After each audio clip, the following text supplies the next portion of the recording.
Assalamualaikum warahmatullahi wabarakatuh. Nama saya Agustin Anggreni dengan NPM 1711070042, kelas B semester 6 dengan mata kuliah Pengembangan Moral dan Spiritual dengan dosen pengampu Bunda Gustiana MPD. Di sini saya akan mempresentasikan hasil makalah kami yang berjudul tentang faktor dan kondisi yang mempengaruhi spiritual anak usia dini. Yang pertama, pengertian kecerdasan spiritual. Kecerdasan spiritual adalah kecerdasan yang sangat penting dikembangkan bagi anak usia dini. Tetapi dalam pelaksanaannya, potensi itu telah memiliki kebangkitan atau pencerahan diri dalam mencapai tujuan dalam hidup menurut Saifuddin Aman. Spiritual adalah hal yang berhubungan dengan spirit. Sesuatu spiritual memiliki kebenaran yang abadi. Salah satu aspek yang menjadi spiritual adalah memiliki arah tujuan yang secara terus-menerus meningkatkan kebijaksanaan dan kekuatan. Langkah-langkah meningkatkan pengembangan kecerdasan spiritual anak menurut Jalaluddin Rahmat yaitu yang pertama, jadilah gembala spiritual yang baik bagi anak-anaknya. Jadi maksudnya itu di sini tuh spiritual itu bisa untuk menopang perkembangan pendidikan untuk anak-anaknya. Terus itu yang kedua, bantulah anak-anak untuk merumuskan misi hidupnya. Jadi anak-anak itu dituntut untuk mempunyai tujuan hidup masing-masingnya. Jadi anak itu kedepannya mau apa, mau jadi apa, dan sebagainya. Yang ketiga, membaca kitab suci bersama-sama dan jelaskan makna dan kehidupan masing-masing. Anak-anak diwajibkan membaca Al-Quran untuk pedoman dalam hidupnya. Setelah itu, faktor Syamsu.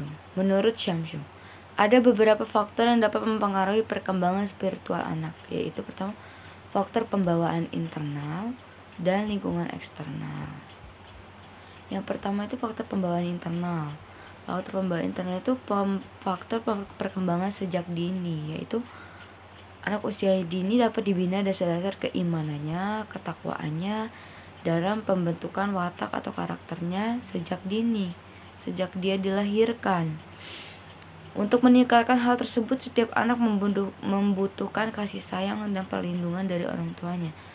Kesehatan juga perlu, gizi yang seimbang, dan rangsangan pendidikan dari usia dini. Dengan tahapan perkembangan, nilai-nilai serta potensi yang akan dikembangkan pada masing-masing anak. Yang kedua, faktor-faktor lingkungan eksternal. Salah satu potensi yang memiliki kecenderungan untuk perkembangan ke arah yang lebih baik lagi. Jadi, faktor lingkungan itu sangat mempengaruhi pada perkembangan anak. Jadi, anak ini berkembang sesuai dengan lingkungannya.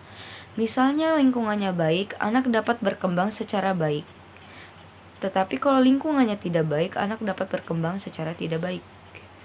Jadi, situasi dan lingkungan yang ada di sekitar mengarah kepada potensi tersebut untuk mencapai tujuan yang diinginkan.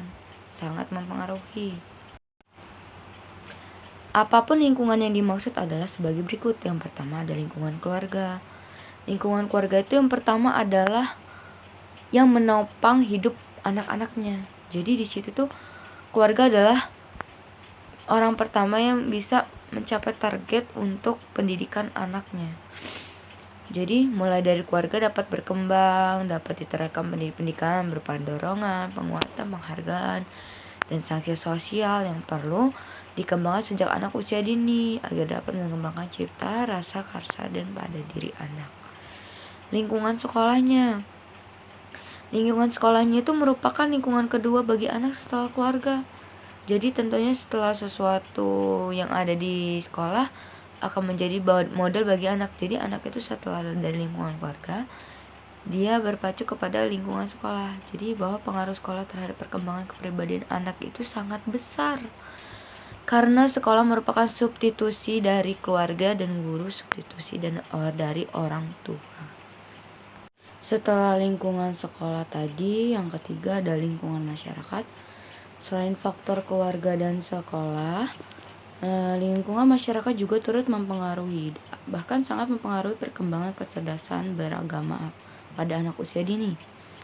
Karena Lingkungan masyarakat yang dimaksud itu lingkungan rumah sekitar anak, kayak misalnya di lingkungan bermainnya, dia bermain sama siapa, terus itu pada diri anak akan muncul perilaku baik atau tidak baik. Jadi misalnya dia bermain sama si A, dia berperilaku baik atau tidak baik.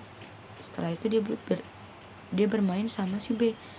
Nah, pada teman-temannya itu dia menjadi acuan juga bahwa dia berperilaku baik kepada teman-temannya atau tidak.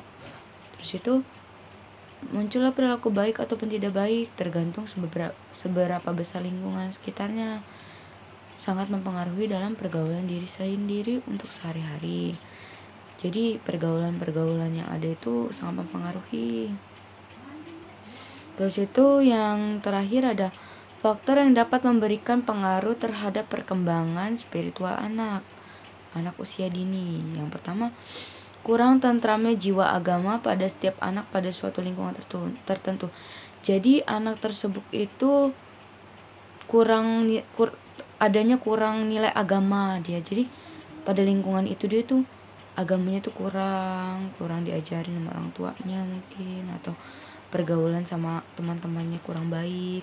Terus yang kedua, keadaan sosial, ekonomi, politik, keamanan masyarakat yang kurang stabil. Jadi pada keadaan sosial, ekonomi dan politiknya tuh ekonomi itu nggak stabil, bisa kadang naik, kadang turun ekonominya, sistem ekonominya.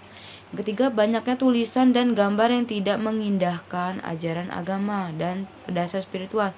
Jadi di situ dia itu tidak belajar agama dan pada dasar spiritual, moral spiritualnya itu kurang. Yang keempat itu tidak terlaksananya pendidikan agama dan budi pekerti yang baik. Jadi pada budi pekerti anak itu kurang, jadi budi pekertinya itu kurang baik, jadi dia tidak ada nilai rasa simpati gitu, simpati sama anak-anak lain. Terus yang kelima, ada kurangnya kesadaran orang tua akan urgensi pendidikan agama dan budi pekerti bagi anak. Jadi orang tua pada anak itu tuh kurang sadar bahwa budi pekerti anaknya itu perilakunya, rasa simpati dia terhadap orang lain itu kurang. Jadi orang tuanya juga tuh bodoh amat, jadi nggak ngepeduliin gitu loh, nggak ada rasa tuntutan bahwa oh anak saya ini budi pekertinya nggak baik sama orang lain. Terus yang keenam, ada banyak orang yang mengabaikan untuk berbuat baik. Jadi anak-anaknya itu bodoh amat dengan perbuatan baik. Terus itu yang ketujuh, suasana rumah yang kurang baik. Terus itu kurang adanya bimbingan untuk mengisi waktu luang bagi anak. Jadi orang tua itu nggak ada waktu untuk mengisi waktu luang atau memberi pelajaran-pelajaran kepada anaknya. Jadi dia itu kurang untuk mengajarkan anak-anaknya. Yang terakhir, kurangnya tempat pemberian layanan bimbingan serta tenaga layanan bimbingan yang baik. Sekian presentasi dari saya. Apabila ada kesalahan saya mohon maaf, kepada Allah saya mohon ampun. Wabillahi taufiq wal hidayah. Wassalamualaikum warahmatullahi wabarakatuh.